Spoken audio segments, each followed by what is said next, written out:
Everyone, welcome back to Ganesh sofa factory. This is Shanti. అందరూ ఎలా ఉన్నారు? బాగున్నారా? ఈరోజు ఒక బ్యూటిఫుల్ సోఫా చూపిస్తానండి మీకు. ఈ కలర్ చూస్తే మాత్రం నిజంగా మీరు ఫిదా అయిపోతారు. ఇప్పటి వరకు నేను ఇన్ని వీడియోస్లో ఎప్పుడు మీకు ఇలాంటి కలర్ నేను చూపించలేదు. ఒక కస్టమర్ సెలెక్ట్ చేసుకొని మరి మన దగ్గర కస్టమైజ్ చేయించుకున్నారు.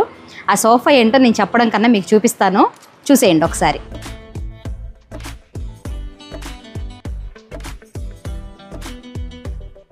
సెవెన్ ఇంటూ 6 అనమాట మెజర్మెంట్. ఈ సోఫాలో వచ్చేటప్పటికి చాలా స్పెషల్స్ ఉన్నాయండి. 1 by 1 చెప్తాను మీకు. ఇది సోఫా కమ్ లాంజర్ మీకు ఆల్రెడీ కనిపిస్తుంది.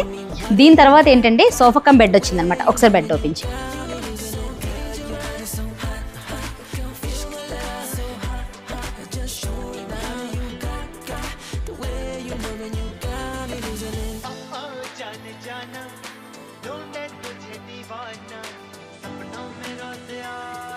ఈ సోఫాలో ఇంకేమేమి స్పెషల్స్ ఉన్నాయో నెక్స్ట్ షార్ట్ వీడియోస్ పెడతాను చూడండి.